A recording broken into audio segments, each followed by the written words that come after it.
Welcome, Bianca St-Georges. Okay, this is the 5th episode. Let's made it go. to 5. I would have never thought. Yeah. Okay, we start every episode off with a femme fact. Today's is, by the age of 14, girls drop out of sports at twice the rate of boys due to several factors, such as social expectations and lack of investment. Whoa. Yeah. What is femme fact? Like feminism Yeah. fact? Okay. Everyone asks. No, it's good. It's good. You want to know my thoughts? Yeah, I do. Okay. Would you expect that? No, I'm actually like Surprised, but at the same time, I'm like, lack of investment. 14. I don't know. It feels pretty normal to me. But I don't know if it's like I'm programmed to think that just men are meant to play sports more. I feel like I'm still programmed that way. Like I have to deprogram myself. Yeah. Like when you're in school, or like kind of around that age, were most of your friends like already not playing sport? Because that's when I look at it, I'm like, yeah, all my friends have stopped. But I didn't think of it as like a lack of investment. I just felt like it wasn't their thing. Yeah. And the people that it was their thing, I found myself with them in an academy. Yeah. So it was there for me, but I guess you had to have the talent, the opportunity. You had to be a bit lucky to like be able to go there. But Yeah. I don't know. Today, I feel like we are so much better at raising women's sports and having opportunities for people. So I think we're just going in the right direction. Like I don't feel like we should panic about this fact. No. We're good. It's like, it reminds you, it's still like coming along rather than. Yeah. Yeah. Like we need to keep participating and investing that. But I don't know. It's such a debate I have in my head about, do you push kids into sports? Like, do you force them or do you let them naturally decide that? What do you think you would do with your kid? I feel like my parents did not push me, but they always supported me. Yeah. I feel like there's a difference. The best way to do Yeah. it. Yeah. 100%. But the other question is, do you specify early in your sport or do you do multiple sports? I don't know. Did you do it?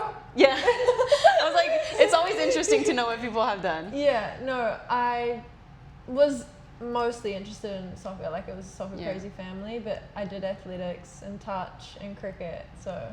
Oh my God. Yeah. Such sports I like have not ever done. Yeah.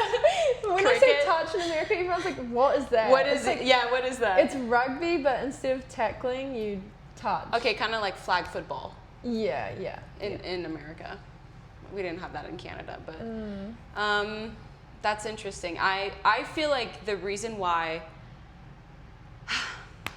I'm so strong today is because I did multiple sports growing up, specifically martial arts. Mine was judo, so I was really into judo more than I was into soccer, but soccer was way more fun because it had that team aspect. Yeah. And judo was so high pressure, it's one-on-one, and I would always train with like old dudes, so it wasn't really inviting for me to train because I didn't feel like any connection. I didn't have friends or anything. But I feel like nowadays, if you don't specify early, you're behind in the game. Yeah, no, I agree actually, because it's so much further forward now. I feel like the academies. And like in England, kids are getting signed to like Man City when you're like 6 or 7. It's crazy. It's funny, after our game this weekend, one of the staff, Zooey, asked a bunch of players how we felt about KK's first goal. And for people that don't know KK, she's the youngest player to have ever scored in the NWSL. She's 16. And everyone is very proud of her and it's so well deserved. But then I think back, I'm like, when I was 16, my life did not look like KK's at all. Neither. I've said that to her before. I'm like, I I don't even know what I was doing, like stupid I was a degenerate. I was like, you are crazy talented, like to be here, to be so disciplined. But that's what it takes now. Like I feel like, honestly, I think we were really lucky to be able to live the life that we have lived, not taking it so seriously and still become pro.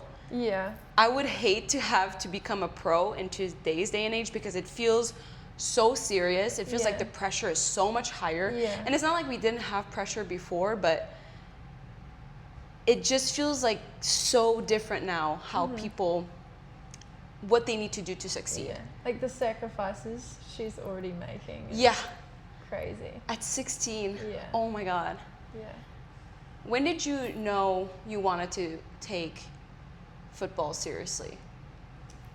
Well, I think I'd always dreamed, like since I was a very little kid, dreamed to play professionally.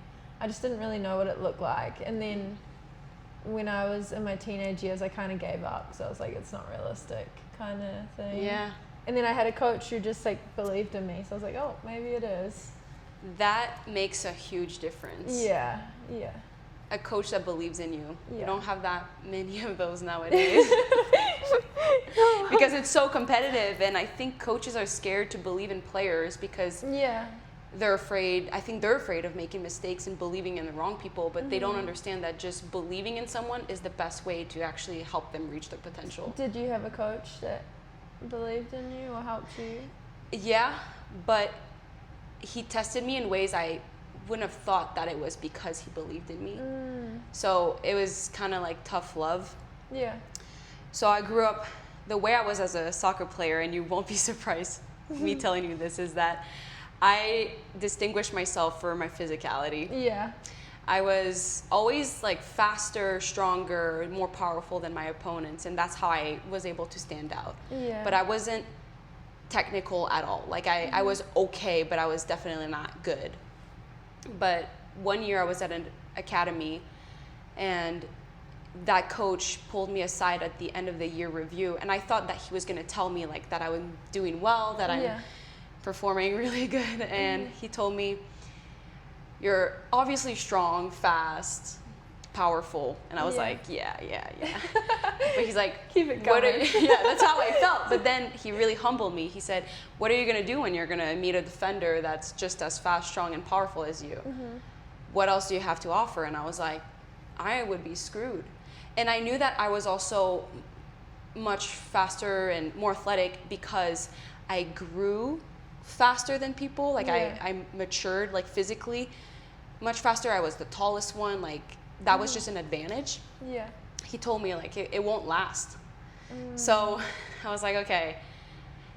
To me, it hurt to hear that, but I had to choose. Like, is that me? Am I going to take it defensively, or am I going to actually like take his advice? How young were you then?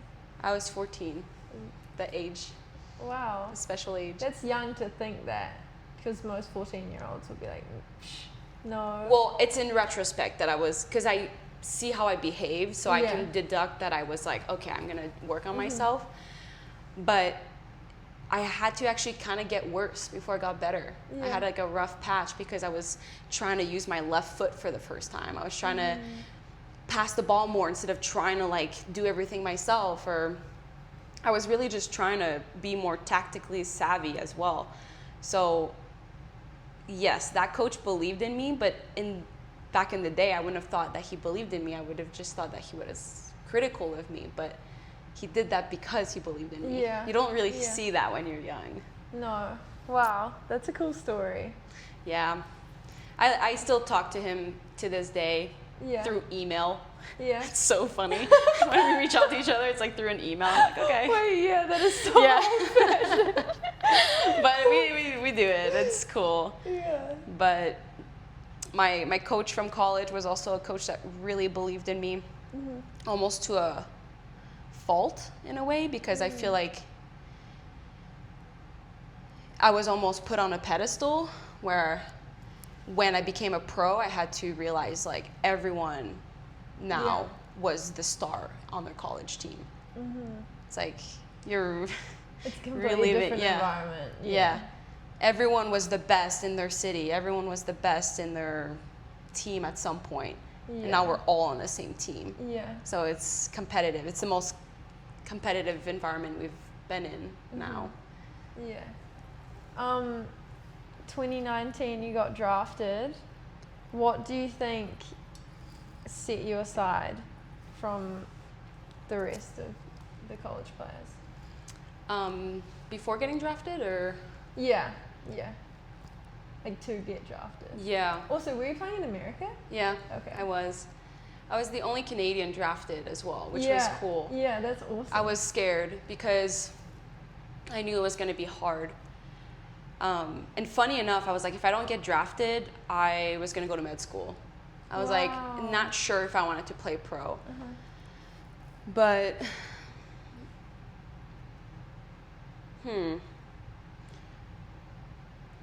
it's funny because I thought that what set me aside was that I was good at school. Really?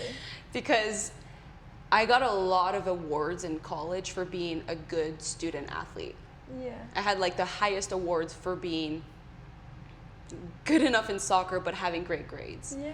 So it was kind of like my tactic. I was like, to stand out, what can I do differently? I was like, I need to be good at school, because I knew that the soccer aspect was going to get hard, especially that I was a defender my whole college. So I wasn't going to get like the goals stats, and it's just harder to stand out.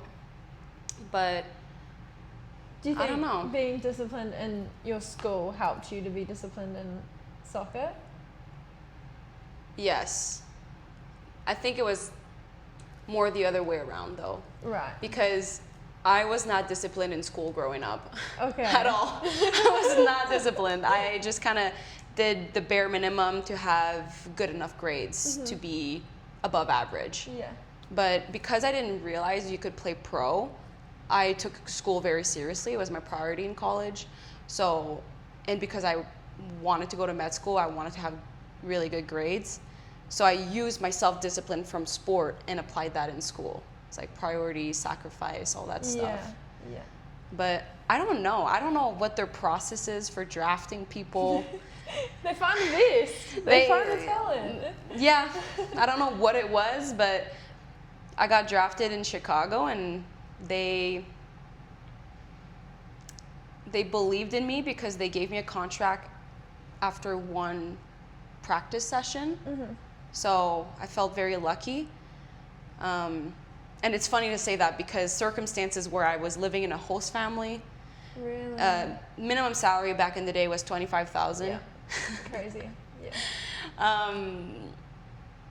Yeah, it was terrible circumstances actually, like compared to now. Like it was not setting myself up for like high performance, but I didn't know any better. So I just kind of like rolled with it. I looked at what the older people were doing. They were accepting it some way. So I was like, okay, I guess this is how it is. Yeah. But luckily, there were like fights in the background for the CBA and all that. So things were getting better. But thank goodness for that. yeah, I'm like so grateful that people actually put in the work for that, because I wouldn't want to do that.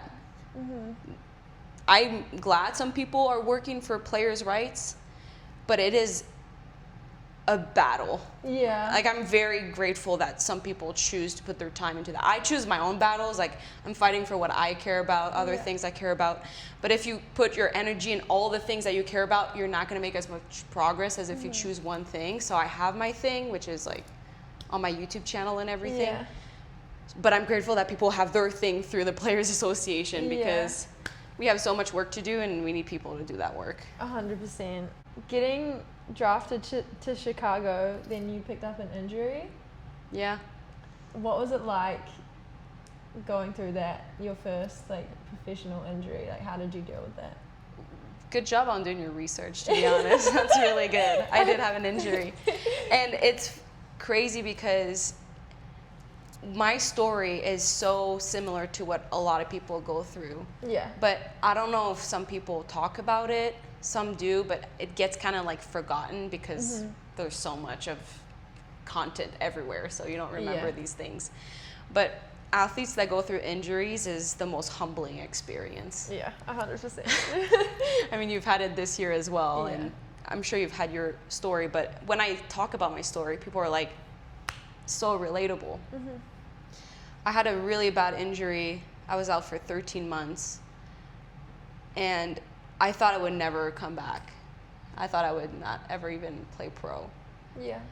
So it made me question like my whole identity, because who are we if we're not athletes? Who are we if we're not soccer players? I get chills like thinking about that, because it's so scary, and it was really hard. I luckily don't know how, but stumbled across really good books, one of them being The Power of Now. Wow. Yeah, Okay. that's why when I saw you read it, amazing book. Yeah. It brought me back to those times where it really saved me. Uh-huh. And The Power of Now doesn't talk about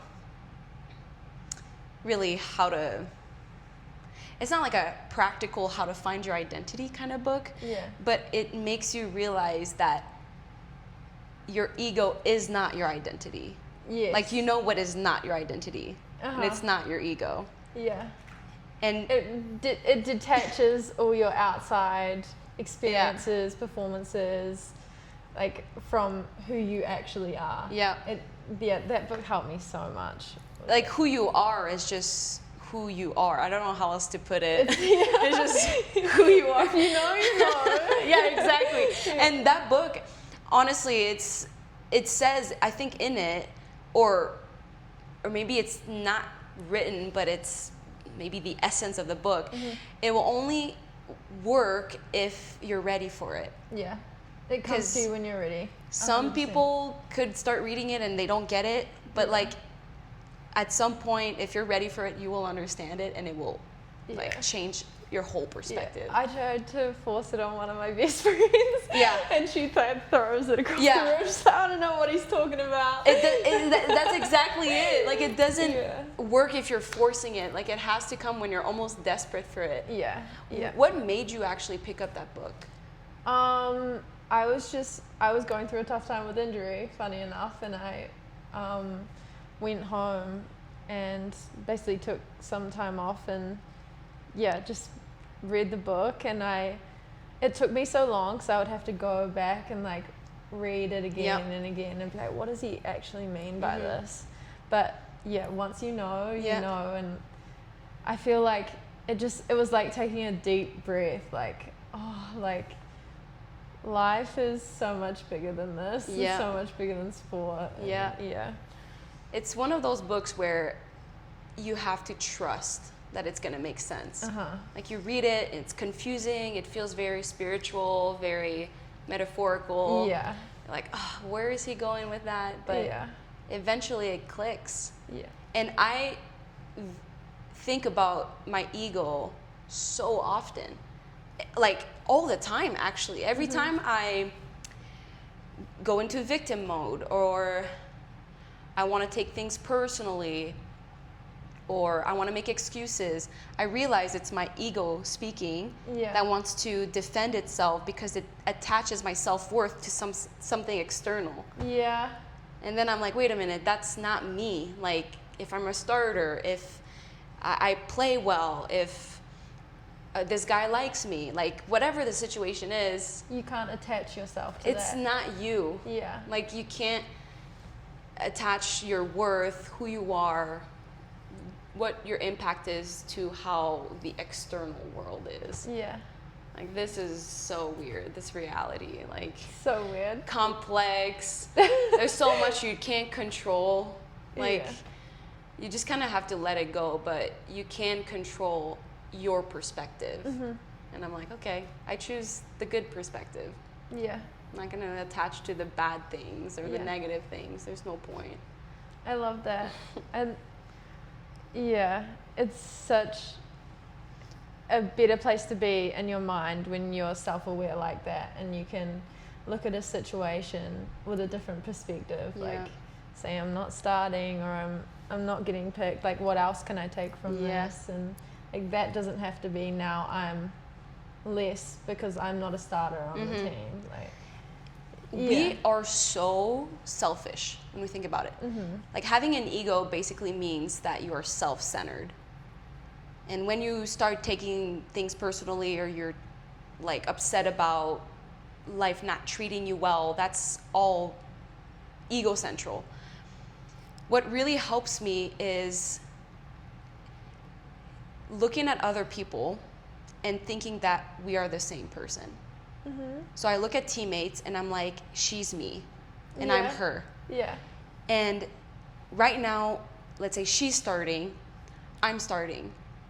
Because ultimately we all have this similar experience. Like we all feel the same emotions. We all have failures. We all have wins. We all have ups and downs. We're all kind of living the same life. It's just like sometimes it's just not my turn and it's her turn.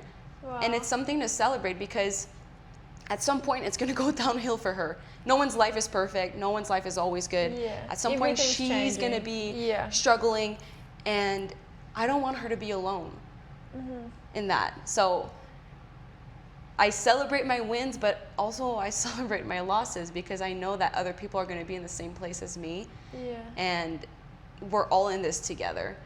It's when people start to separate themselves and view themselves as like the main focus of the world, that's where all the issues come in. Yeah. No, I 100% agree. Wow. You're so good at putting it into words. Like, I try to explain this stuff to people. I'm like, you are I. And they're like, what the fuck are you talking about?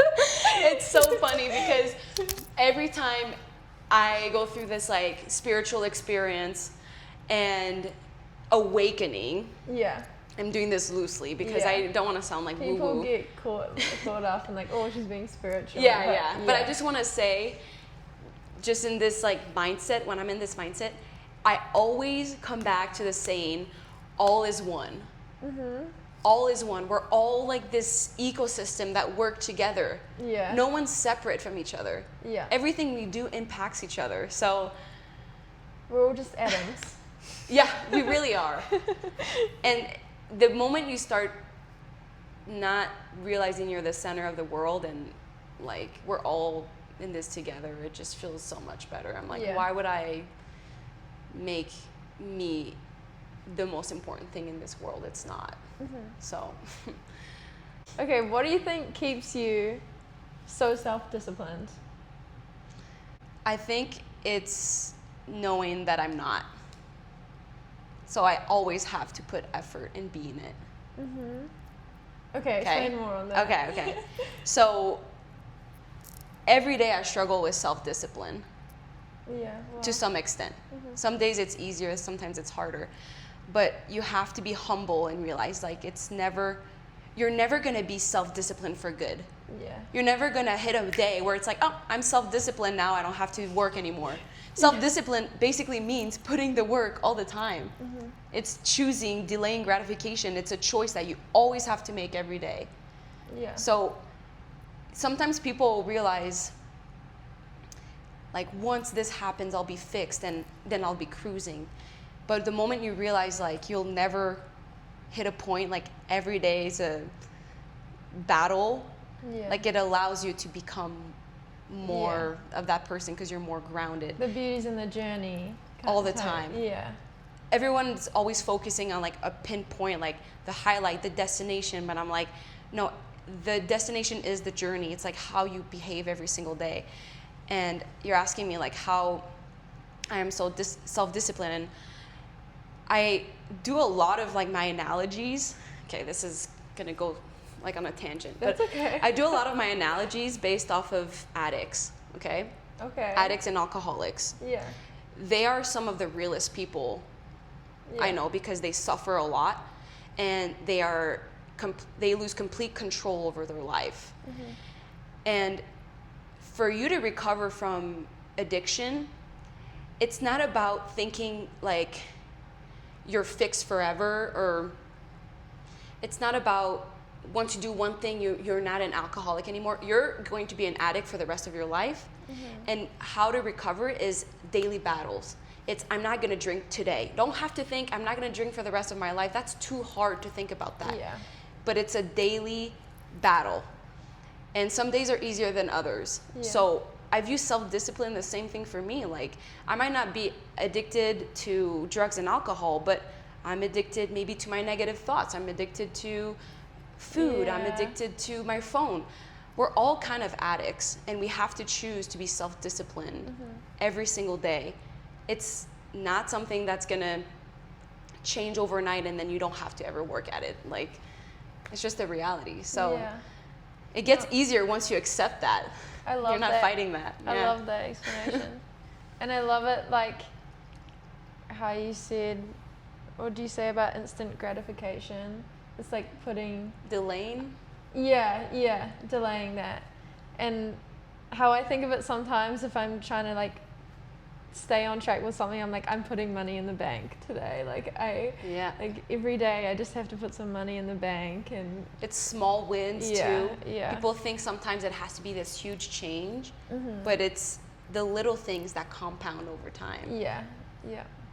I think the biggest struggle sometimes though is for someone that you can kind of get addicted to self-discipline where you stop living and enjoying, because if you're always delaying gratification, when are you actually gonna be gratified? Like, when are you actually gonna feel like you're not indulging but doing something fun? I always felt like sometimes I was like being so self-disciplined for the future, but then I'm like, the future doesn't really exist. It's only now that exists. I'm like, am I ever gonna I was like, gonna ask be that. happy? How do you find like the balance? Or Okay, so for me, I found the balance is found in intention.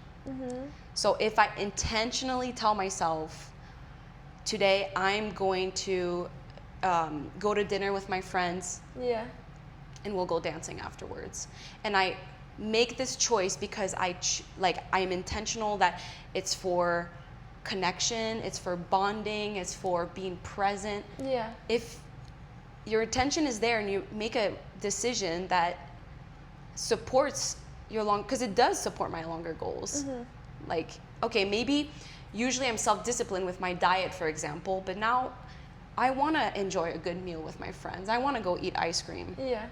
I'm not going to deprive myself of that, because then I'm never going to live that. It's not meant to not be lived. It's just meant to be intentional.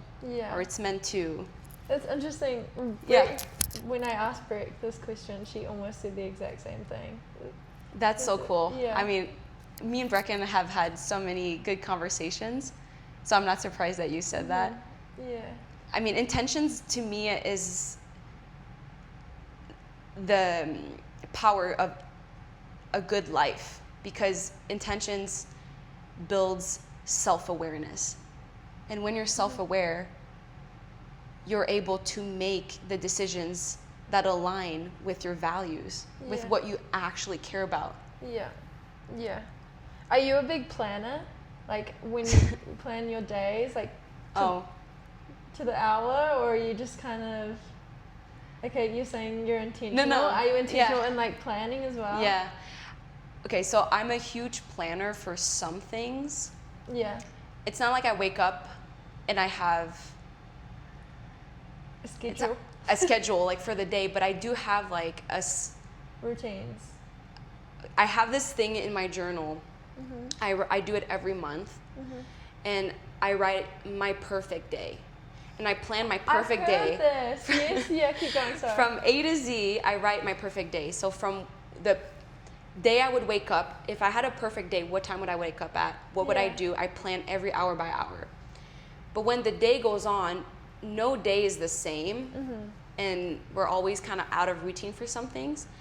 But I have that anchored somewhere. It's like, if I have a question about what I should be doing, I have my perfect day written out. So it's like, okay, I'm going to try to follow it as closely as possible, but sometimes it's just life happens. I love that so much. It gives you like flexibility, and it makes it realistic, yet you still have something to fall onto. Because I think most people make bad decisions. It's not because they don't necessarily have the capacity to be self-disciplined. They just don't have a plan. And also, once it gets late in the day, there's decision fatigue, which I've heard you talk about before. I hate that. I hate that. Yeah. In the morning, I'm like, I'm going to do all this, I'm going to do it. And then it gets to the afternoon, I'm like... Decision fatigue is so real. That's why you need to... Have an idea. Have an idea, and also do an audit of your life of how you're wasting your fatigue on decisions that really shouldn't matter. Mm-hmm. Like, I talk about that on my channel, but for example, for me, a decision fatigue would be grocery shopping. Mm-hmm. I think it takes a lot of energy. If I were to go myself, I'm like, no, I have like a cart. It says like, buy it again. It's the same stuff. I put it on there and I get them delivered. Yeah. Because then I don't want to waste energy on things that don't really support my future goals. Yeah. But it does, like, the food that I get is supportive, but I'm not wasting the energy of going there myself, doing all that. So people need to be mindful about how they're wasting their... what they're prioritizing. Their decisions, like, every single day. Yeah, I love that. Oh my gosh. And I love your channel, by the way. You're so you can sweet. plug it right now. It's just my name, Bianca St-Georges. It's good, guys. If you want to get motivated, but watch a video. Most importantly, what people really love are my challenges, which goes back to what we were talking about with compounding over time, like how little things, like you putting money every single day. I create these challenges for people to focus on little habits for a specific amount of time. Yeah, so then they'll build up. So over time, when they're done with a challenge, they realize like, okay, I might have not done a 180 transformation, but I feel way more confident about myself because I participated in this challenge. Yeah. And I have a better foundation for bigger tasks that I need to do. I feel more energized, I feel more focused, all these things. And the challenge is, I'm not asking to do these crazy things. I'm asking for you to journal, to go on a walk, to not snooze in the morning, things like that. Every challenge is different. And then when you focus on those habits, you realize like, okay, they might feel small on the micro scale, but if you expand over a whole month, you realize the amount of progress, the amount of growth you've made, like the little things matter. Yeah. So yeah, I like my YouTube channel a lot, but I think what I'm most excited about is the challenge portion of it, is having like-minded people like join each other and participate in challenges, because we get to grow, but as a community. Yeah, I love that. Because I don't know how you feel about, like, you have been on your self-development journey. But when I started, I felt very lonely in that. Yeah. And I felt like my friends weren't really into that type of thing. Same, yeah. Even you, like, giving your book to your friend, it's kind of like you love your friend, but it's kind of sad that they don't see that. Yeah, different journeys. And I think that's why we connected so easily at first, because we like the same type of thing. Yeah. And it's so encouraging when you have someone. Yeah, it also helps you like stay motivated to be on track. I think I've said that to you before, like just someone knowing and being aware of what you're trying to do and why you're trying to do things. I don't know if I'm being too broad, but like when I say something to you and you say, yeah, you got to look at it like this and this is how you understand. Yeah. I'm like, yes. Yeah. And then like maybe when I'm going forward, I think Bianca is like What's doing it this way as really well. cool is when we talk about things and you hear how other people have interpreted it too. Yeah. Because it's hard to talk about. We were just talking about that earlier, how you said with The Power of Now, how it's hard to explain the book. Self-development is hard to explain to people because it's something that's so internal and personal. But the more you talk about it, the easier it is to verbalize what you've gone through. Yeah. Or if you journal about it, it's also easier to talk about it. 100%. So you just said to me earlier that I really explained well how like a process was happening. I forget what it was. But it's from talking about it on my YouTube channel, talking about it with people, journaling about it. Yeah. And I think it's important to do that work because it's meant to be talked about. Because that's how we make each other better. Yeah. Like, that's and how we evolve. It just makes life easier and a better place Yeah. to be. You connect with people better. I think that's the main theme of everything we do, is to be more connected. Yeah. Oh, 100%. So it's not about you. Like, my self-development, yeah, it's like making me better, but it's making me better so I can connect with others more. So I can feel less alone, so I can find my community. Yeah. It's so much bigger than you. Yeah. And people might think like, oh, it's so selfish, self-improvement, improving yourself. Like, no, you're better for others. For others. Yep. How do you stay so calm in chaotic moments? You can say on field or off field, whatever. Oh, that's a good question. How do I stay calm in chaotic moments? One, physiologically, you need to breathe. I think a lot of people don't understand like how your physical body affects your mental state. Yeah. People know it for like, okay, when I exercise, I feel better, whatever. But in situations where things are chaotic, breathing is so simple, but it's so much more than what it is. It roots you in the now. It makes you more relaxed. There's this thing that you probably know from Andrew Huberman, the physiological sigh. Yeah. So there are so many ways that physically it helps you stay grounded. If I'm home and it's chaotic, I go on a walk. If I'm on the field and it's chaotic, that's where I breathe. Sometimes I talk to God or something. I like speak up. And one of the mantras I actually kind of say to myself is, it's not that serious. Yeah, I love that. It's really not that serious. Whenever I'm like in a situation and it feels so heavy, I have this one friend who he was reading this book and he sent me a page of it and it was like, we're all gonna die anyway, and it just kept reiterating that, and I was like, it's not ever actually that deep. Yeah, it's not that deep. Like, seriously, it's realizing that whatever happens in that moment feels heightened, but this too shall pass. Like, might as well make it pass faster by just realizing it's not that serious. It. Yeah. But in practice, it's hard to do that. Like, a lot of people are like, yeah, but when I'm in the moment, like, I'm so chaotic and I can't stop myself. But that's why when you are in your downtime, you're at home, you're not doing anything, instead of being on your phone, that's when you need to educate yourself. That's when you need to journal. That's when you need to read books. That's when you need to have real conversations to practice self-awareness. Yeah. 100%. If I hadn't like started listening to podcasts and reading books, there's no way I would be a professional. Like, I had no like self-awareness or like what my emotions, how I could control them. Like, it's the books and the podcasts that have like helped me. You don't get that by being mindless and doing what everybody else is doing, like going through life, going through the motions. You have to like disrupt your pattern.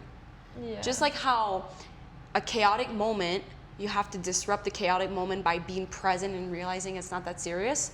On your day-to-day life, you have to disrupt your routine and realize, okay, instead of indulging in this, watching TV, whatever, you have to do something that's mindful, out of the ordinary, that's for your growth. Like, you have to practice that when times are easy.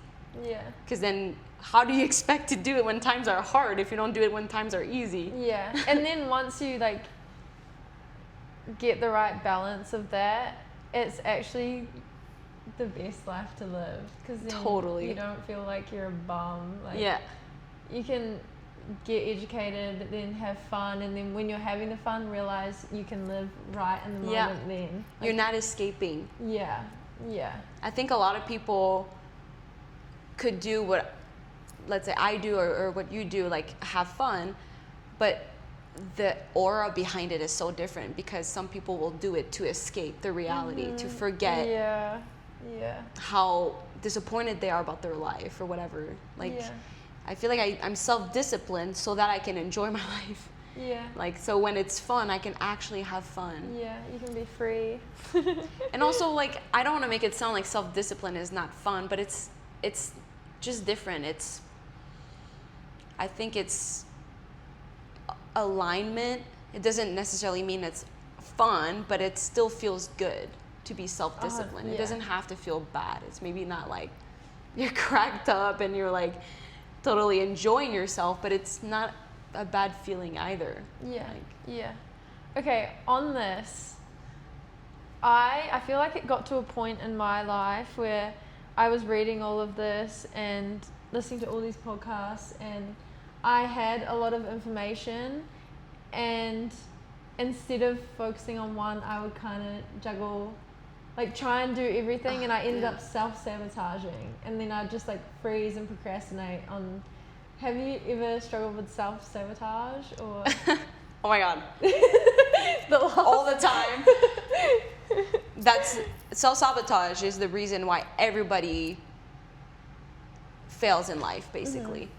Yeah. That's how I feel. Like, yeah, there are things outside of your control, but your reaction to it is still within your control. And if your reaction is bad, you're self-sabotaging.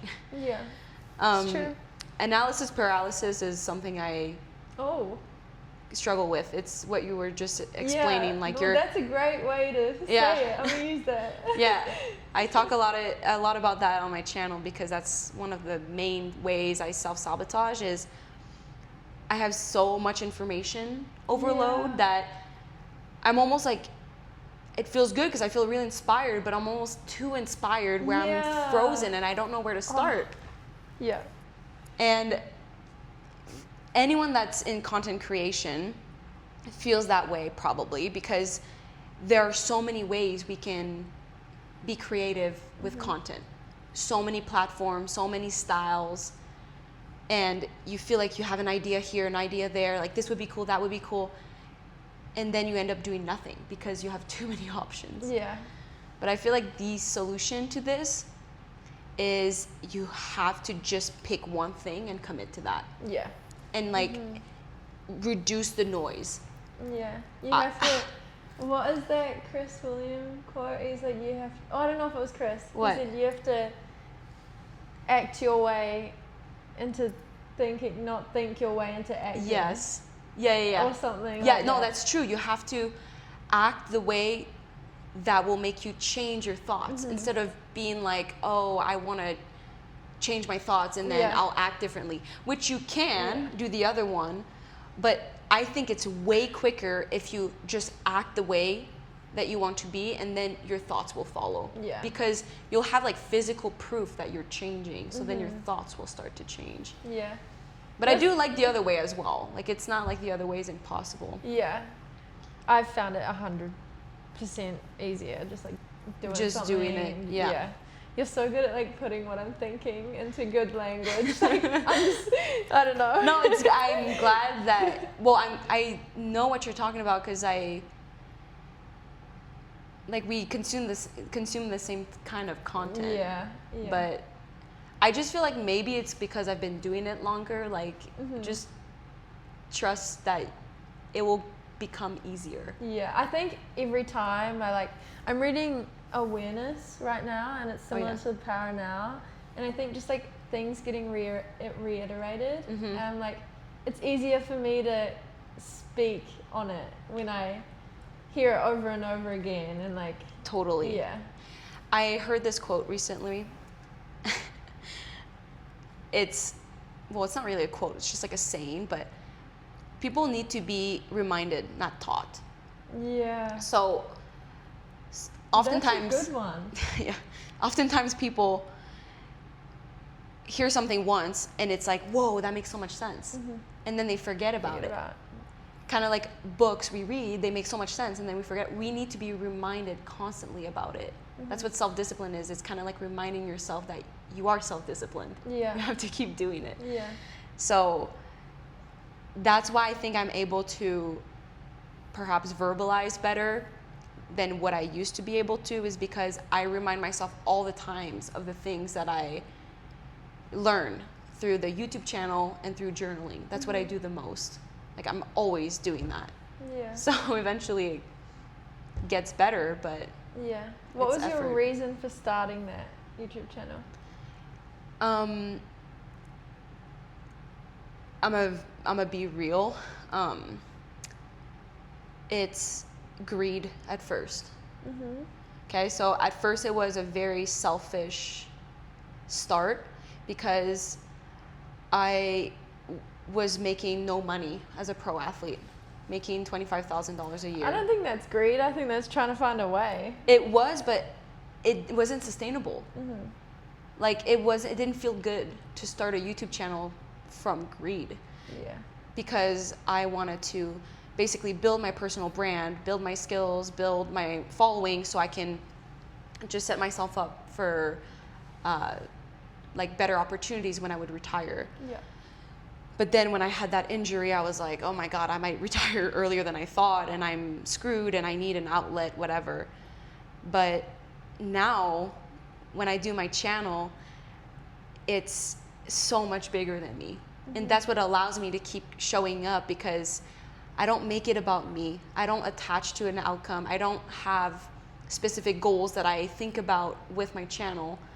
I think about the impact that I have and how can I help that one person that's listening across me. Yeah. And I talk to them like I'm talking to younger me. Yeah. I imagine myself. And you feel it. Honestly, when I watch your Yeah? videos, I love it. I'm like, yeah, it actually helps. You're helping a lot of people. That makes me smile. Thanks for being honest, because you could have just like said, I started to help others, or like. I think like I have to remind myself of that too. Being real, and it's a good reminder of like women's sports and how like we don't get paid, and it's scary, like looking to retirement. And yeah, that's what really scared me. And I was like, I don't think I want to go to medical school anymore. That's how I felt like a few years ago. I was thinking, okay, maybe it's not meant for me. And I just knew that building my personal brand was something in my control. And okay, let me just say something. Personal brands are so important. Yeah. It's what increases your luck, basically. The opportunities you have, you can wait for them to show up by actual luck, but you can create your luck by building your personal brand. Yeah. And everyone has one. It's just most of people's personal brand is limited because they don't put themselves out on social media. But your personal brand is what people think, feel about you when you're not in the room. So everyone has a personal brand. It's just you can control how people think and perceive you and feel about you by how you put yourself out there. And I encourage everyone to have one. Yeah. Yeah. But not everyone will, which is fine. It brings opportunities. Like when I started putting more effort into mine, like I got so many more opportunities, and you're just at the beginning. Yeah. Oh, I hope so. Well, if you want to. Yeah. It's up to me. Yeah. It's really up to you, and I think like you already have a really good following on Instagram, which is cool to know that you have that capacity already. Like you have wins, and you might not think that way if you compare yourself to people that, let's say on YouTube, that have 10,000 subscribers or even 1,000. Yeah. Did you hit it? No, you hit it. 100. Girl, I You're close. You're so close to getting monetized. That's good. That's a start. Like everyone that has 1 million had 100 at some point. Yeah. And you don't even need 1 million. You really just need, to me, like it's a saying in business, you need 1,000 loyal fans. That's all you need, 1,000 loyal fans. And then if you end up building a business and you have 1,000 loyal fans that will support you through anything, whatever service or product you have, they will support you, and you will have a sustainable business because you have loyal people. Yeah. What you don't want is like people not really supporting you, not totally engaging with you, like they're kind of warm or cold. Yeah. Like, no, you want the people that really are there for you. So you don't need that many. Yeah. I think with this, like where I'm at with the podcast, I am finding I'm growing so much as a person just having these conversations, and I love having them to learn more about my friends and have deeper conversations. And honestly, if it helps one little girl who's watching, it makes me happy, and it makes me feel like I'm doing something for others as well. You are. And you are. Already it's working because you're doing it for two people, me and you. Yeah. Like we're already gonna finish the day here feeling better about how we spent our day. Yeah. So it's already working, and I'm sure it's gonna help at least one person watching. I hope so. Comment if it helps. Brecken said she'd watch it, so I'm like, come on, Brecken. Back to I have this part on the podcast where it's called Scary Stories Time, and you can shine light on a moment in your professional women's career where things have just been crazy or wow. Yeah. Okay. Spill the tea. Yeah. 2021 was the hardest year for me in my professional career. And I don't know if your people watching are like football fans, but I would assume they are. Yeah. So they will probably understand how messed up this is. But I got invited to my first national team camp, which was a great way to start the year. But at camp, we were getting ready for the Olympics, and the third training, I tear my knee. Okay? So I actually had a pretty good attitude about it because I just chose to have a good attitude. Yeah. But it's crazy because it was the same injury from 2019 that I was out for 13 months. Yeah. And in 2021, I tear the other knee. And I'm like, oh, are you kidding me? Yeah. But I just knew that not because the first one took so long meant this one would. So I was just trusting that it was going to be okay. It took about 6 months to come back. I did not go to the Olympics, unfortunately. Or fortunately, who knows if it was good or bad for me. But I just didn't go. But it was really hard for me to get back with the team, my club. I was playing for Chicago. It was really hard for me to break the lineup. It was even hard for me to dress for games. And for me, I know it doesn't sound maybe that dramatic, but for me that was really hard because in 2020 when I made my debut, I was a rookie and I started. So to come back, it was my first time that I was not valued as a soccer player anymore. Like I really felt like I was just like a business person, and like they were just trying to like not use me, whatever. So that was really hard because 2019 I was questioning my identity as a soccer player, but I hadn't really broken into the pro career yet, so I still had hope. But now that I was back, I had like a huge reality check. I'm like, oh my God, like this is not going how I envisioned. And I think a lot of people go through this part. But what was really hard for me was I was in a very toxic environment with Chicago. If you want to know more about it, just look up articles about it, like the coach getting fired for being abusive and all that. So that was that year. But my first game back, I played 20 minutes, which was fine, whatever. It was my first game back after my surgery. And then the next game, he puts me on the lineup. And I'm like, whoa, that usually is not how we progress. Right? You can't go from not playing for 6 months, then playing 20, and then playing starting. Yeah. And we were in Seattle. He put me on the lineup, and on that lineup was all subs. Yeah. He just decided to play all the subs. It was very strange. Yeah. So not only I never had played a 90-minute in over a year, but not over a year, over 6 months. but he put a bunch of players that never play 90 either. Goodness. So we were kind of set up for failure, whatever. That game, I get a yellow, and then I get a second yellow in the 92nd minute. Oh my goodness. So I get a red card. My game back. Yeah. So I was like, great, that's awesome. I was really upset. So I missed the next game. Yeah. I felt horrible because I played 90 minutes and I Yeah. hadn't played like that in a long time. A few games go by, and then I'm dressed, but I'm not starting. Tatum was actually starting Yeah. in my position, and she gets hurt right before the second half. So then he's like, okay, Bianca, you're in for the second half. So I go in, and in that game, I am last defender around the halfway line on a throw-in, and I get another red card immediately against Gotham. I'm like, oh my God. So, and it wasn't like a crazy foul, but it's like last defender. Yeah. So I was not obviously on any sort of like momentum. I had no confidence playing. I wasn't fit for 90. Like it just wasn't going well. And I had 2 red cards in that same year. So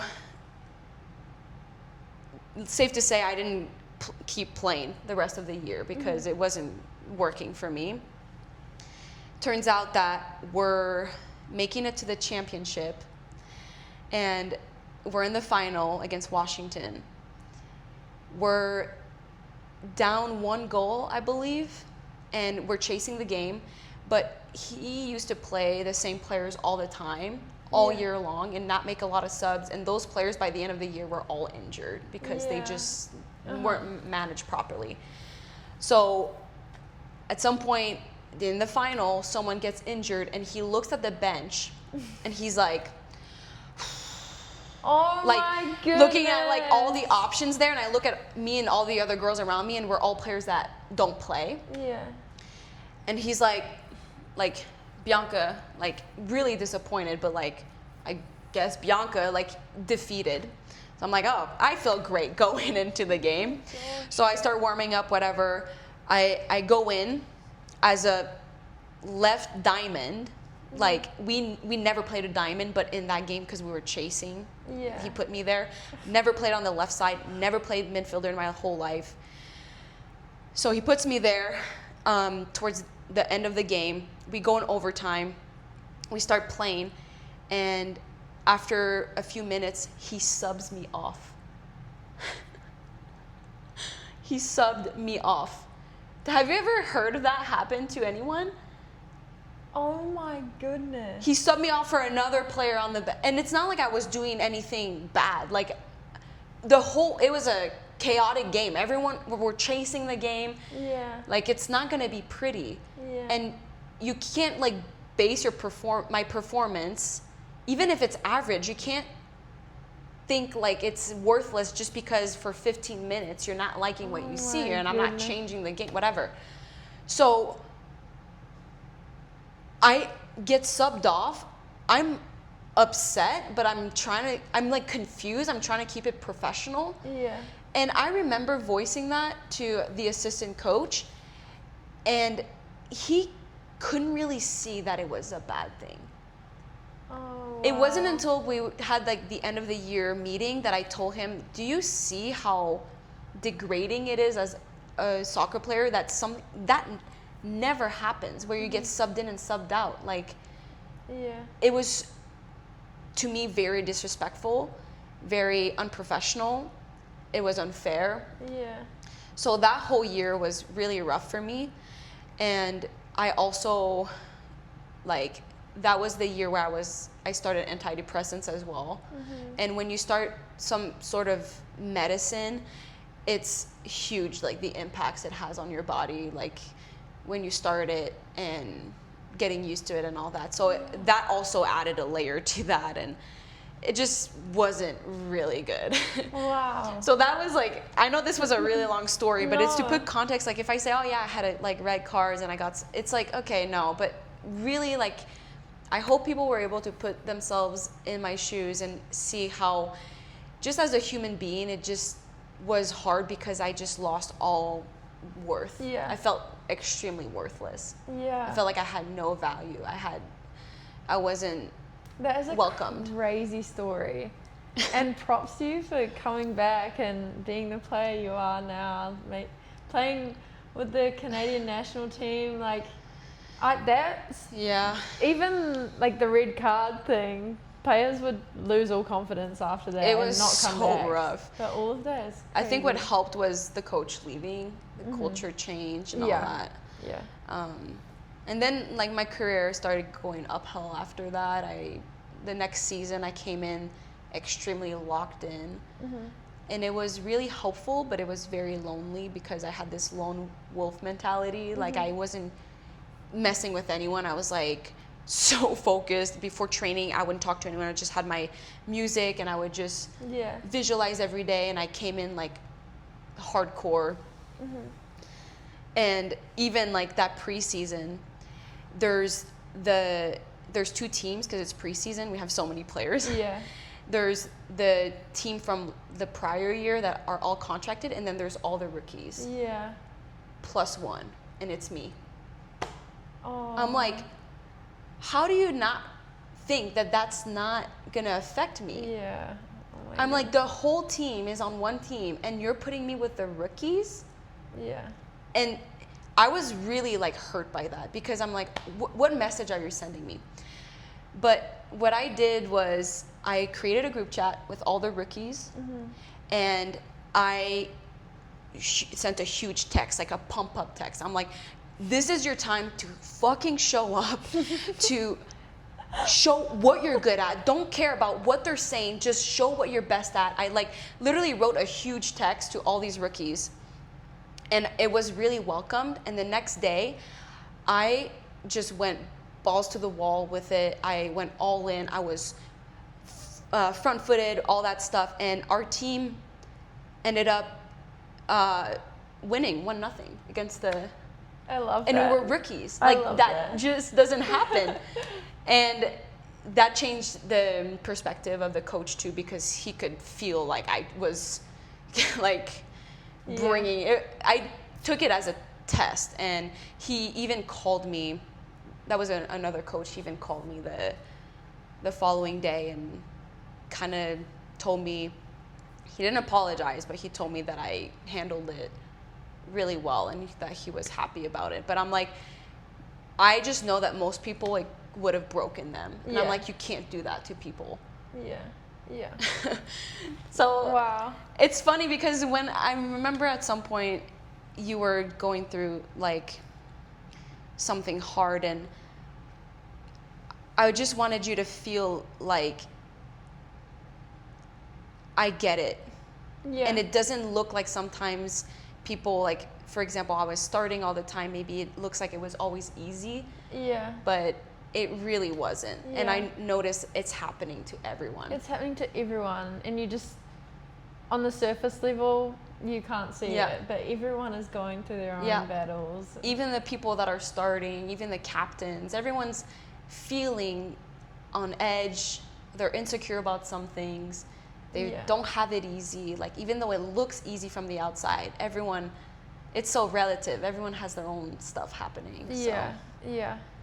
I love that reminder. Yeah, but you don't know that when you're young. That's what that's why I try to go to young people and tell them that they're not alone, and I try to tell them things because I didn't have those people come to me when that was happening to me. Yeah. And that was so hard. Yeah. Those people like almost wanted me to fail because it was so competitive, and I'm like, that's ultimately, it's not going to help anyone. If you are preying on my downfall, it's going to bite you back in the ass at some point. Like, 100%. You need to be a team here. Yeah. Oh, that's so true. No, when I was younger, I could feel that. Even in like underage national teams, it was like everyone's still competing, and like, and it's good to compete, but like hoping that your teammate like does a bad pass or like gets injured or something. You realize how much it does pull you down if you're thinking that way or in that mindset. It always, everything comes back around. Yeah. It doesn't feel good to operate from that mindset. It feels so much better when I'm when I said like at the beginning of the video about that person's me. I'm her. Yeah. So I want her to succeed. And me just wanting that makes me perform better, makes me show up at training in a better mindset, makes me a better teammate. Yeah. What's something you wish everyone knew more about or just knew? Oh. There's so many things. You can only pick one. Yeah, that's why I'm like, that's a good one. That you are not your job. I think that's the first thing that comes to my mind. Your job is what you do. It's not who you are. It's kind of been like a theme for us today. Yeah. And that you should feel like self-discovery is kind of like your purpose. Yeah. Like enjoy developing yourself and trying new things and trying new perspectives. Like being open-minded about thinking differently. Testing new ways of living. Yeah. Yeah. Okay, so last year, no, even more than that, started in 2023, I started calling phases of my life eras, okay? Yeah. And I would put a word before it. So I had my feminine energy era, where I was like focusing on my feminine energy. I had my unbothered era, where I was just unbothered by anything. That happened, unbothered. That happened, unbothered. Just unbothered. I think picking a theme is like really fun because it almost allows you to step into character and try things without feeling like it's permanent and you have to like hold on to it. Like you can allow yourself to test things. And last year, one of my eras was the open-minded era. So everything I did, I had to be open-minded. And it went with dating. So I was really open-minded about my dating. And dating is awesome because you get to learn a lot about yourself through dating, through other people. Like we get to know ourselves through your interactions. That's how you really can test yourself. Like you can be at home and think you're a certain way, but then when you're put out in the world, you really know how you are. So dating, I was like, okay, be open-minded. So I said yes to dates to things I wouldn't usually do, or I would just say yes to opportunities or experiences I would usually say no to, or just felt uncomfortable. But because I was in my open-minded era, it really helped me. So if there's something I want people to know is like you should treat yourself as an experiment and have fun discovering all the parts of you. Because you're so much more than who you think you are right now. And I think people will attach fear with that and like not do certain things because they're scared. But scared of what? You think about it. On the other side of fear is like the best feeling. Like everything you've ever been scared to try or do. You've probably had the most amazing experience on the other side. And it's so true. Everything you want hides behind the fear. Like your fear, when you have it, feel excited because it's pointing exactly where you need to go. We're not fearing for our lives anymore. We're not fearing for survival, but because we're not like in the freaking jungle and like tigers, like, we don't have to worry about that. So, but we're ingrained to have fear. That's how we survived today. So when fear happens, you realize it's your ego. It's your ego that's scared to lose itself, to lose its identity. Oh, what if I do this? Then I won't know like who I am anymore. If I try this, like it's foreign to me. I'm scared. I don't want to do it. But it's just your ego speaking. It's like hard for some people to understand that, I feel. Like, it's even harder to do. They won't accept that they have an ego or... and people still don't quite understand what an ego is. I wish we could like...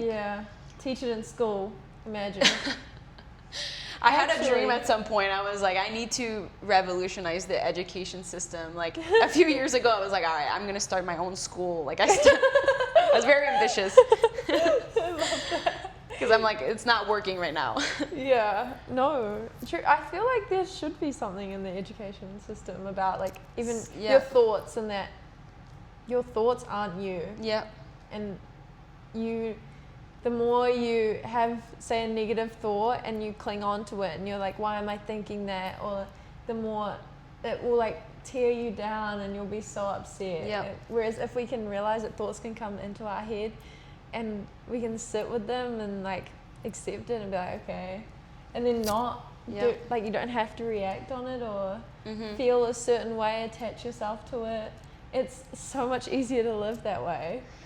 Imagine if everyone knew that and didn't get so caught up. Yeah, it's easy to say now because I'm not like in a negative way, but the more you work on that and understand it, it's so powerful. I feel like the way that I wanted to make an impact on, let's say, the educational system is a little bit more indirect, but it's realizing, because what I think about is evolution, for example, like how can we impact the youth? How can they be better set up than how we were set up? And the way we go about this is having better people that raise the youth. So it's parents and teachers. Yeah. And I tell myself, we are the next generation of parents. So if I can go on YouTube and make people more self-aware and just more developed, or just help them like be more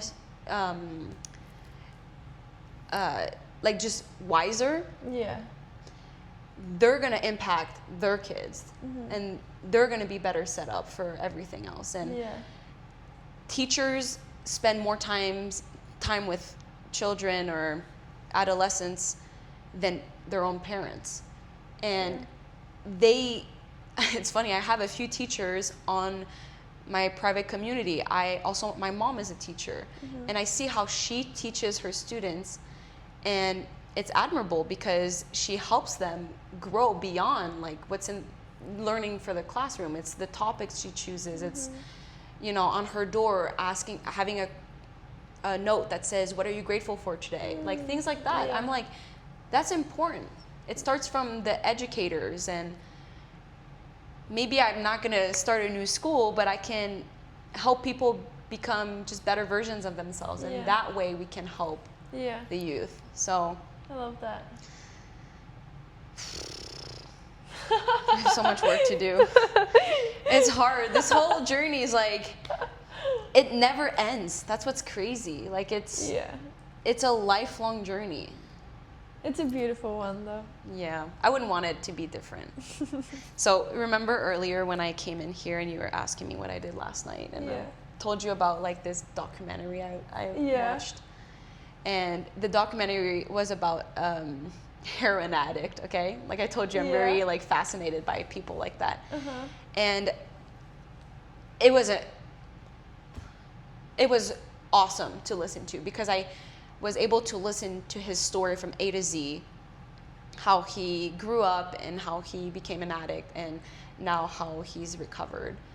And it's really inspiring, and it reminds me that, like I said earlier, we have to choose every single day to be the best version of ourselves. It's not easy, but it's worth it. Yeah. Not because it's like worth it means it's gonna be easy. It's still simple, but it's not gonna be like mindless. It gets easier, but it's not necessarily easy. That's what I want to get at. Yeah. I think for me, you can make it easy. Okay. Like, not easy. No, tell me. Not everything's easy. I think once you get in certain routines and a way of living, that's just like what it is for you, and it becomes your normal. Yeah. And like I can easily like get into a routine of like, say, I'm scrolling on my phone too much or watching Netflix too much or whatever, and then that's when it becomes hard to like get out of it. But if I'm in like a good flow of like doing the right things for myself, I feel like it's just the normal, and I don't know. I see what you're getting at, because for me it's easy to eat healthy. Yeah. For others, it might not be because they're not eating healthy, and it's like, okay, they have to learn. Yeah. So when it becomes your norm, it's easy. Yeah. So that's good. But our growth is exponential. It never ends. Yeah. So you kind of always have to challenge yourself Yeah. to keep growing. Yeah. I'm Because probably if not not- as good as you as putting myself in those situations. Like, if not, you just kind of conform, which is okay, but for me, I really want to see my potential. So I can't just settle for like routines. I always kind of have to disrupt. I always have to kind of challenge myself to What's something. something you're challenging yourself with right now? Creativity. Cool. So it's learning to paint, learning to connect to the spiritual realm through creativity. Okay, I love that. Yeah, it's new for me because I feel like a lot of athletes are so like this, and it's all about performance and by the book kind of, but we're all creatives. Yeah. So I want to explore that. Have you read The Creative Act by Rick Rubin? I haven't. My mom is though. Read that. Okay, Read so that the book is really big and Yeah. dense. That's why I haven't tackled it, because I'm like, But it's some of the pages are like one line. oh really? Yeah, that's why it's so Yes. big. It will do like a chapter and then it'll be like one line and then empty page. Okay, That's why okay. it's so big. So what's something about it that makes you say that I should read it? Rick Rubin is like a creative genius.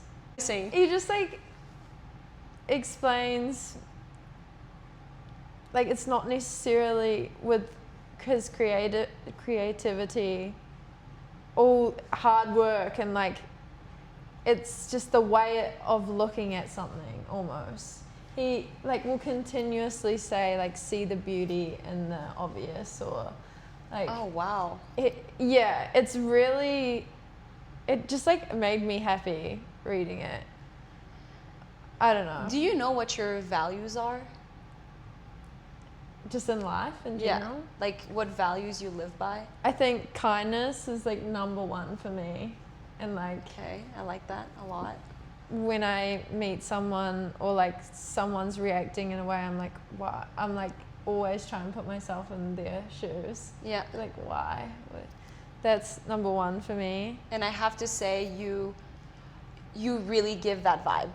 Thank you. To be honest, like, I mean, obviously, to be honest, I that's one of my values is honesty. So I will be honest. This is what you gave off when I met you. Yeah. I saw you and I just felt like immediately you were like I had a rope of warmth.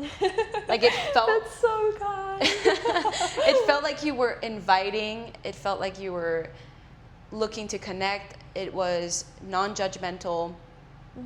And I find that beautiful because people nowadays have so many trust issues. Yeah. People are insecure, but they don't realize that to combat that is to trust. It's to be confident. It's to do the things like. So it takes a lot of courage to be kind, to be honest. It takes a lot of courage to not be nice, but choose kindness instead. Yeah. Thank you for that. Yeah. What are your values? Wait, did you have more? I feel like you were gonna say... Kindness. I want to say courage. After I read love The Courage to Be Disliked, Yeah. I realized how important that was. That's one of mine too. Wow. Courage, yeah. What are yours? Well, courage to me is a value because it's not easy to get out of your comfort zone. It takes courage. It takes courage to challenge your beliefs, to do things differently, to put yourself out there, to try things, to be humble. Like, to be the best version of you requires courage. And you give off courage. Everything you do, I'm like, wow. Oh, like, wow. If I could live a little bit like that, that would be great. What's crazy is that I feel like I'm like at 2% of what I could be. Yeah. And I really am disappointed in myself very often, and I need to learn to be more kind to myself and be proud of what I'm doing. Yeah. Because You're amazing. I that's really nice, but I feel like a fraud sometimes. I have imposter syndrome, which do you know what that is? Imposter syndrome. Okay, because some people don't know, and when they hear that, like I remember the first time I heard about imposter syndrome, it was a project I did in college. I was interviewing a team doctor. Yeah. Because it was like a career project, and I was like, okay, I might be a doctor one day. I'm gonna interview this team doctor for the basketball team. And she told me about she had imposter syndrome because she was like a woman in a man's world. Yeah. And when you have imposter syndrome, you feel like you're a fraud, that you don't belong, that someone's gonna like call you out for not being as knowledgeable as you should be, that you shouldn't be here. And when you have imposter syndrome, you start operating like not as good as you could be, and as if you are like that. And then your life becomes a self-fulfilling prophecy. Like you end up not performing as good as 100%. You can. And it's like that in sports. If you don't think you belong on the lineup, you're gonna sabotage yourself so much. So like I hate imposter syndrome, but whatever. A lot of people deal with it, and you have to like have the courage to overcome that. But courage, honesty, and discipline for me is like, I try to have that as my value because I want to be it. I think discipline is love. It's like self-love, it's self-control, it's awareness. And you live like that. And the reason why I asked you about your values, because we were talking about creativity, and you said like something about beauty and how it's like in the eye of the observer kind of thing. And at some point when I was questioning what my values are, because I do that every few months, I like realign myself, and I'm like, okay, what are my values? That's cool. And at some point I was like, is beauty one of my values? Because I love beautiful things. I love art, I love makeup, I love nice apartments, I love aesthetics, I love nature. Those are all beautiful. And I'm like, wait, is that one of my values? Like I started wondering that, and I feel like it sounds so superficial, but it's not, because if beauty is your value, you start looking at life differently. I agree. I think there's some people could hear that and think you are attaching yourself to beauty, but I don't think that's you at all. I think what you say, you just love that stuff. And it's not like you're like, I have to be beautiful, or this has to be beautiful, or this, because this is beautiful, it makes me somewhat more or anything. It makes you, I think the way I think about it is, it puts you in a gratitude state, like you're more grateful, because we're in Utah right now, and we could just be in Utah, but we could be in Utah and like look at the mountains and just be in awe of everything that's around us. And one of my best friends from home, she is so beautiful to me, because every time there's something imperfect, let's say she has a stain, or there's like a weird hole in her bag, or there's something that's like kind of off, she'll still kind of rock it. Like she'll be like, oh yeah, that happened. Like she'll have like spaghetti stain. She's like, oh yeah, like that happened, whatever. And it's just like, she just doesn't care. She's just like, it is what it is. And to me, she's beautiful, because she's just who she is, and she accepts it, and she doesn't try to be perfect. And it's in Japan, wonderful.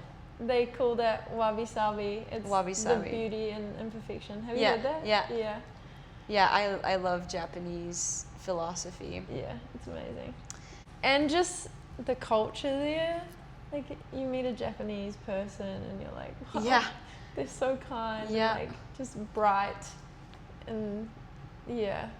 When did you start actually reading more spiritual books? I moved out when I was 17, and at that point I was like, I want to be the best, so I will do anything to be the best. So I just started reading self-help and got into like more spiritual stuff, and nothing good or bad happened, you just like moved out and you felt like this was a big I was just really driven. I think I was like, I think what drove me is like, I cannot fail. Like, I'm putting so much on the line. Like, my parents trusted me to just like go out, and they didn't force me to go to college or even finish high school. So I felt like their trust in me, I was like, I cannot get this wrong. Wow. Yeah. That's really cool that your parents were like that. Yeah, I was lucky. But so they must have had reasons to trust you too. They knew you were capable of like figuring it out on your own, which I think parents sometimes, I mean, I can't talk about parents because I'm not a parent, but it seems like they could get it wrong by not doing it, not having that right belief. Way. Yeah. And then even like we were talking with coaches, if you don't feel the belief from your coach, you're like imposter syndrome, and then it leads to them trusting you allowed you to trust yourself. Yeah. It's not like the other way around. Like, they weren't waiting for you like to trust yourself before. It's like, no, you have to kind of like have faith. That's what it is, like trusting without really knowing. Because that's the best way to set the other person up for success. 100%. I really wonder what type of parent I'll be, even though sometimes I'm like, am I gonna I think you'll be an amazing parent. Do you want kids? And like, I say that I do, but when you don't have a partner, it's hard to want something that feels so unrealistic. It's true. So I'm like, yes, but I'm not gonna attach to it. I'm just gonna just be okay with wherever life takes me. Sometimes I like to say I made peace with God. If His will is that I stay single forever, it is going to be that. Like, I try not to force an outcome, because then I don't want to settle for less. I want it to be right. No, I love that. Just accepting what comes. Brett left you a question. Oh, no way. Well, the question at the end of every episode, I say leave a question for the next guest. She said, wait, do you have TikTok? She said, what does your TikTok For You page look like? Oh, God. Okay, wait. Well, what brought me to my podcast that I listened to yesterday about the heroin addict was from a TikTok. It was an extract from that. So I wish it was like funnier, but it's that. I wish I could look right now, but you can look. I don't really know how to explain. Okay, I feel like ours is similar. So this is the third one, is literally another extract of the podcast I just listened to. But anyways, like I love that question. But what makes me go on TikTok is which I'm not a big TikTok person, because I'll get too addicted to it. So I like have to not use it. But if I read a book, I love going on TikTok and just like write in the search thing about the book, like especially if it's a fiction book, and see what other people say about it. So I love doing that. But then when I open the door, then I know the app's there. I remember TikTok exists, and then you start scrolling, and then like I just don't like my life when I use TikTok. So I try not to use it, but do you often think about the dopamine effect, and like how, like, I notice if I've had a period of time where I've been on TikTok maybe a couple days in a row, and then say on the weekend I'm trying to watch a movie, and I'm like I can't sit there and watch it. I'm like, oh, no, I need to like lay off. Dopamine detox. Dopamine detox. Like, do you ever do that? 100%, because I feel like I fry my brain so often with so much information overload. And how do you detox?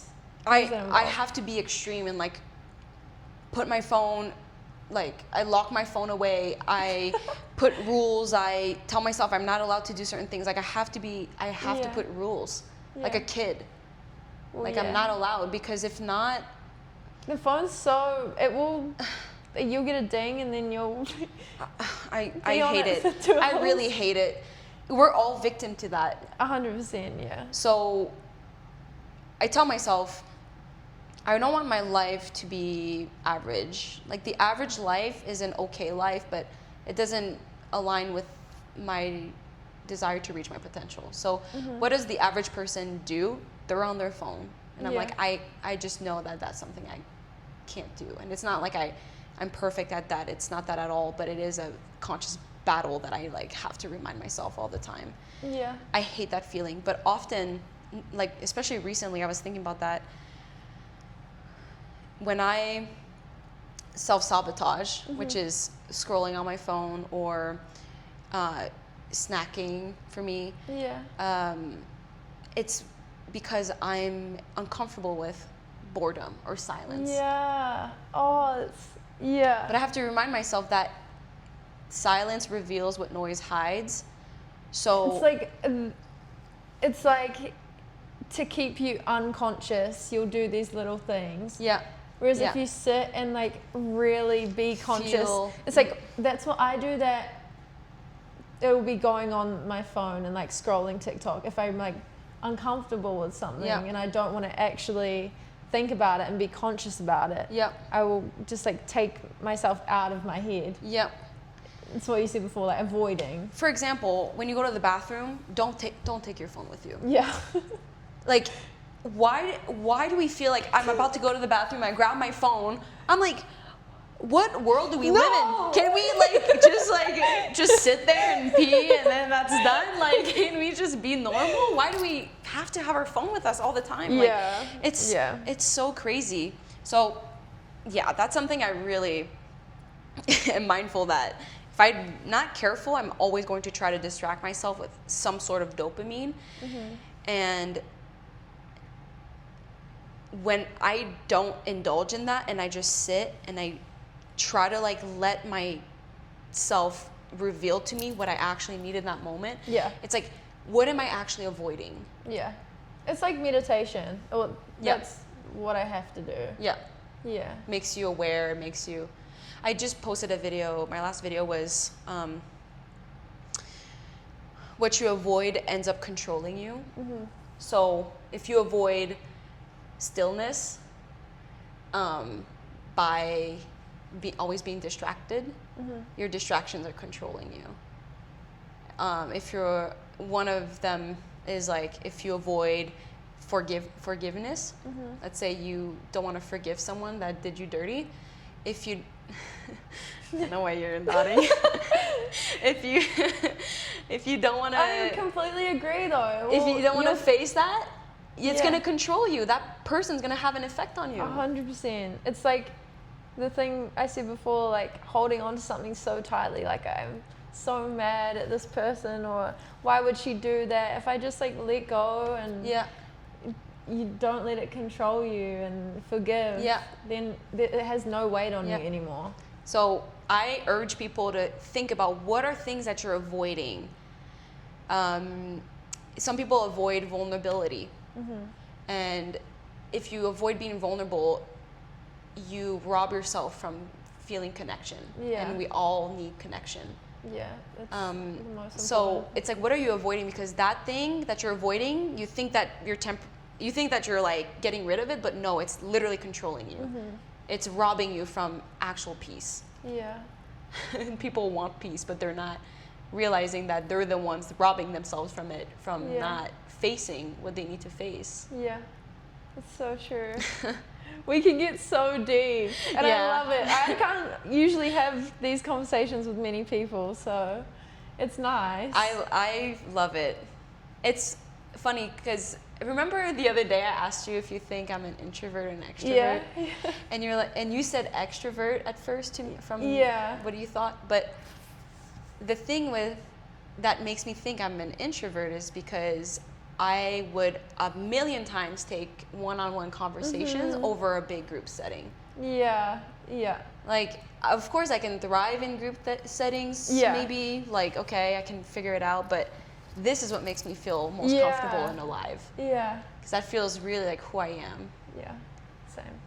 Can you leave a question for the next guest? Yes. Do I ask it now? Like, okay, like it's going to be on camera? Okay. Okay, what question do I want to ask? And then I'm going to make you answer it. Oh, wow, okay. if you knew you couldn't fail, what would you do? Oh, that's such a good question. Wow. Okay. What would it be for you? If I knew I couldn't, I would probably be an artist and like sit on the beach all day, painting, making crazy paintings and selling them. What's stopping you then? Because I can't make crazy paintings. It takes me like a month to You make can't a good yet. painting. No, it's good because maybe that's what you think you want, and it's worth exploring. Mm-hmm. So maybe like, okay, maybe it's not realistic for you to actually do that right now, but Yeah. you can still try some sort of route towards that, Yeah. and you have no idea what it can bring you. It's true, yeah. So something I realized recently is you never really truly know what you want until it's there. Mm-hmm. So you might think that you want something, but it's probably not the best thing for you. For example, I did not know I would want to be in Utah this year. Like I was so happy in North Carolina last year. And then when they told me to leave, I was like, I don't want to be in Utah. Like, I'm happy here. Yeah. But now that I'm here, I'm like, oh my God, this is the best thing that's happened to me. Yeah. But I never knew that's what I wanted. Mm-hmm. So you never really know what you want. So I think people need to ask themselves those questions and not attach to that end goal, but to use it as inspiration on what you can do today towards that. Yeah. Yeah, I love that. And then revisit, see where it takes you. Wow, you're so wise. I'm so grateful you came on because Me too. This has been such a good conversation. Yeah, and you asked me a while ago too, and I was kind of nervous to come. I'm nervous for every single one of these, but I always am so happy at the end because I learn so much, and it's cool to have these conversations because you don't hear them too often, and especially from, I feel like we're at a professional level and not all athletes are so vulnerable. So thank you. And people are wanting to know more about like athletes, but we're more than that. So it's cool that you're giving that platform, and you're so welcome. I feel like we were able to have our normal conversation that we have at the stadium, but instead of it being 2 minutes here, 2 minutes there, and like little snippets, we were able to sit down and have like a full conversation, which is cool. Amazing. Thank you so much. You're welcome. Yay.